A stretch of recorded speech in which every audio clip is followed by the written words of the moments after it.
আব্দুল হান্নান মাসুদ, নোয়াখালী 6। ধন্যবাদ মাননীয় স্পিকার। মাননীয় স্পিকার, আমার প্রশ্নটি মৎস্য প্রাণী সম্পদ মন্ত্রীর কাছে। আমাদের বঙ্গোপসাগরে 118 বর্গ কিলোমিটার এরিয়া বাংলাদেশের অন্তর্ভুক্ত। সেই এরিয়াতে নিরাপদে জেলেরা মাছ ধরার জন্যে কোনো নৌবাহিনীর টহল ব্যবস্থা নেই, যার ফলে ওই এরিয়ার যারা গভীর সমুদ্রে মাছ ধরতে যাচ্ছে বিভিন্ন ক্ষেত্রে মিয়ানমার এবং ভারতের দস্যু এবং জেলেদের দ্বারা আক্রান্ত হচ্ছে। অনেক ক্ষেত্রে তাদের সেই গভীর সমুদ্রে তাদেরকে সমাহিত করা হয়, অনেক ক্ষেত্রে তাদেরকে ধরে নিয়ে যাওয়া হয়। এই সকল ক্ষেত্রে কোস্টগার্ডের সমুদ্র উপকূলবর্তী অঞ্চলে কোস্টগার্ড রয়েছে, কিন্তু তারা গভীর সমুদ্রে কোনো অভিযানে যায় না, ওরা সমুদ্র তীরবর্তী অঞ্চলগুলোতে অভিযান চালায়। এই ক্ষেত্রে বাংলাদেশের সমুদ্রকে নিরাপদ করার জন্য মৎস্য প্রাণী সম্পদ মন্ত্রীর কোনো ধরনের উদ্যোগ রয়েছে কিনা মন্ত্রণালয়ের? ধন্যবাদ মাননীয় স্পিকার। মাননীয় মন্ত্রী। ধন্যবাদ মাননীয় সংসদ সদস্য।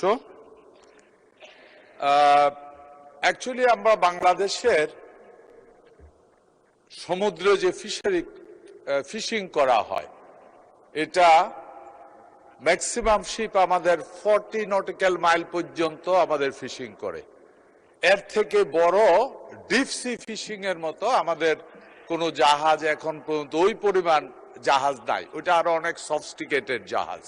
আমরা আশা করি আগামী দিনে আমরা এই কম ডিপে যেই মাছ পরিমাণ কমে গেছে, ডিপ সি ফিশিং এর জন্য আমরা চিন্তা ভাবনা করছি, ওইটার উপরে আমরা কাজ শুরু করেছি। আপনার এখানে বক্তব্য ছিল সেটা হলো যে আপনাদের সমুদ্রে যখন মাছ ধরতে যায় জেলেরা, তখন দুষ্ট লোক বা ডাকাত এরা জেলেদেরকে নির্যাতন করে, জুলুম করে বা লুট করে সবকিছু নিয়ে যায়।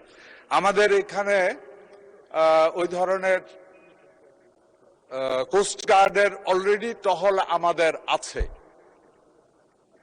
আপনার বক্তব্য থেকে বুঝতে পারছি যে আগামী দিনে পরবর্তীতে যখন আমাদের মিটিং হবে, ওই এলাকাটাতে কোস্টগার্ড যে পাহারা দেওয়ার ব্যবস্থাটা আরো বাড়াতে হবে, লোক সংখ্যা আরো বাড়াতে হবে।